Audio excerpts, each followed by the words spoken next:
அல்லேலூயா. கர்த்தருடைய பரிசுத்த நாமத்திற்கு மகிமை உண்டாவதாக. இந்த நிகழ்ச்சியின் மூலமாக எங்கள் ஒவ்வொருவரையும் சந்திப்பதில் மிகுந்த மகிழ்ச்சி. இன்றைக்கும் இயேசுப்பா நமக்கு தருகிற வார்த்தை யோவான் 16வது அதிகாரம் 20வது வசனம். மெய்யாகவே மெய்யாகவே நான் உங்களுக்கு சொல்லுகிறேன், நீங்கள் அழுது புலம்புவீர்கள், உலகமோ சந்தோஷப்படும். நீங்கள் துக்கப்படுவீர்கள், ஆனாலும் உங்கள் துக்கம் சந்தோஷமாக மாறும். ஆமேன். உங்களை சுற்றி இருக்கிறவங்க சந்தோஷப்படுவாங்க, ஆனால் நீங்கள் அழுது புலம்புவீங்க. ஆனாலும் அந்த உலகத்தில் உள்ளவர்கள் எல்லாம் சந்தோஷமா இருப்பாங்க, ஆனாலும் நீங்க துக்கப்படுவீங்க. அந்த துக்கம் எப்படி மாறுமா? சந்தோஷமாய் மாறுமா? இன்றைக்கு ஒருவேளை இந்த சூழ்நிலை இருக்கீங்களா? உங்களை சுற்றி இருக்கிறவங்க சந்தோஷமா இருக்கிறாங்களா? ஆனால் உங்களுடைய சூழ்நிலை நீங்க சந்தோஷமா இருக்க முடியாதபடி ஒரு துக்கமாய், ஒரு அழுகையாய் உங்கள் வாழ்க்கை பாதை போயிட்டு இருக்கா? அழுகையின் பள்ளத்தாக்க நீங்க நடந்துட்டு இருக்கீங்களா? அதை நீங்க என்ன செய்வீங்க? சீக்கிரமே நீருற்றாய் மாற்றுவீங்க. உங்கள் துக்கம் என்னவாக மாறும்? சந்தோஷமாக மாறும். ஆமேன். விசுவாசிக்கிறீங்களா?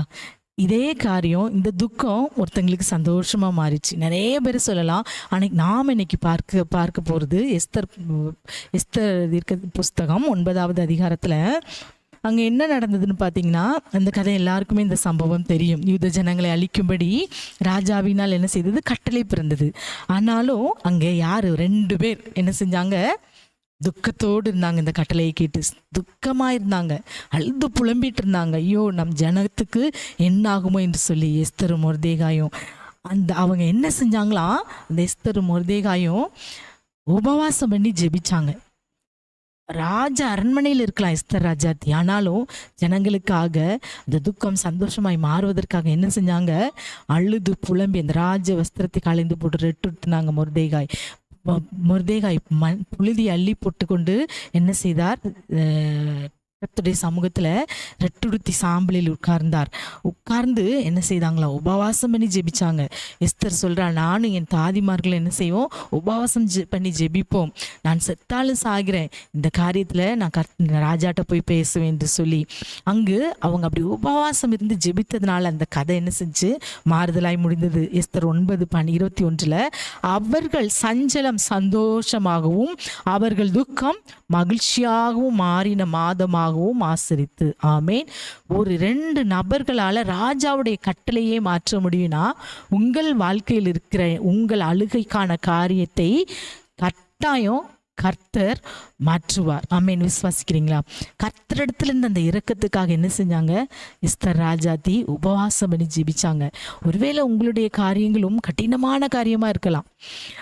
அந்த காரியத்திற்கு நாம் வேதத்தில் கூட பார்க்கிறோம், இந்த வகையான பிசாசு ஜெபத்தினாலும் உபவாசத்தினாலும் அல்லாமலே வேற ஒன்றாலும் போகாது என்று சொல்லி இயேசுப்பா சொல்றாங்க. அப்போ நீங்க ஒரு பாடுகள் மத்தியில், பிரச்சனைகளின் மத்தியில் என்ன பண்ணன்னு தெரியாமல் எவ்வளவு முயற்சி பண்ணியோ அதில் தோல்வியோடு இருக்கீங்க. எவ்வளவு ஜெபிச்சு பார்த்துட்டேன், ஒன்றும் இல்லை அப்படின்னு இருக்கீங்களா? இன்றைக்கு நீங்கள் முடிவெடுங்க. உபவாசம் பண்ணி கர்த்தருடைய சமூகத்தில் நீங்கள் உங்கள் கண்ணீரை ஊற்றி ஜெபிப்பீங்கன்னா, ஏசப்பா இந்த நாட்களில் உங்கள் கண்ணீரை மாற்றி அந்த காரியத்திலே ஒரு வெற்றியை கர்த்தர் கட்டளையிடுவார். உங்கள் துக்கம் எல்லாம் சந்தோஷமாய் மாறும். கர்த்தருடைய சமூகத்தில் பொருத்தனையோடு ஜெபிங்க, உபவாசத்தோடு ஜெபிங்க. இந்த காரியத்தை நீங்கள் எனக்கு செய்யுங்க ஏசப்பா, நான் உங்களுக்கு இதை செய்கிறேன் என்று சொல்லி இன்னைக்கு நீங்கள் பொருத்தனையோடு செய்வீங்க. நான் அன்னாள் பொருத்தனை பண்ணி ஜெபிச்சா அவளுடைய துக்கத்தை கர்த்தர் சந்தோஷமாய் மாற்றினார். மலடி என்கிற காரியத்தினால் அவளுக்கு சஞ்சலம், துக்கம், நாச்சியார் கூட இருக்கவங்க எல்லாம் என்ன செஞ்சாங்க?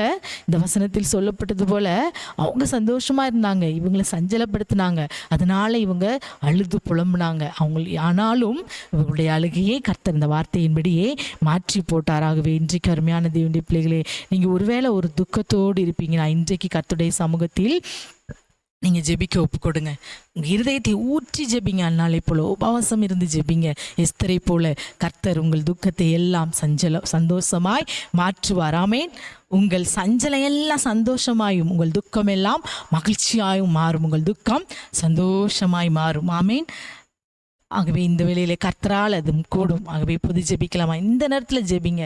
கர்த்தர் உங்கள் துக்கத்தை எல்லாம் சந்தோஷமாய் மாற்றுவார். எல்லாரும் கண்களை மூடி ஜெபிக்கலாமா? அப்பாவுமே நாங்கள் நன்றியோடு ஸ்தோத்திரிக்கிறோம். இந்த வார்த்தையின்படியப்பா உங்கள் துக்கத்தை எல்லாம் சந்தோஷமாய் மாற்றுவேன்னு சொன்னீங்க. உங்கள் கூட இருக்கிறவங்க சந்தோஷப்படுவாங்க, ஆனால் நீங்கள் அழுது புலம்புவீங்க. ஆனாலும் உங்கள் துக்கம் சந்தோஷமாய் மாறும் என்று சொன்னீங்களப்பா. அந்த மாற்றத்தை கொண்டு வர உம்மாலே ஆகும் ஏசப்பா.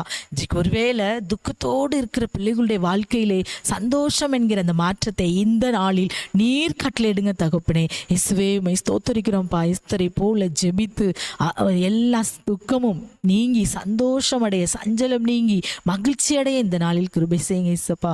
அந்த அவங்க ஜெபித்ததின் மூலமா இந்த தேசத்திற்கே ஒரு சந்தோஷத்தை கொடுத்திரு. இந்த நாளிலும் வாழ்த்தி ஜெபிக்கிற ஒவ்வொரு பிள்ளைகளுடைய மூலமாய் அந்த குடும்பம் ஆசீர்வதிக்கப்படட்டும், சந்தோஷப்படட்டும் இயேசப்பா. ஒரு அற்புதத்தை செய்யுங்க, சாட்சியாய் நிறுத்துங்க. சகல துதிகன மகிமை உமக்கே செலுத்துகிறோம். இயேசுவின் நாமத்தில் ஜெபிக்கிறோம் நல்ல பிதாவே.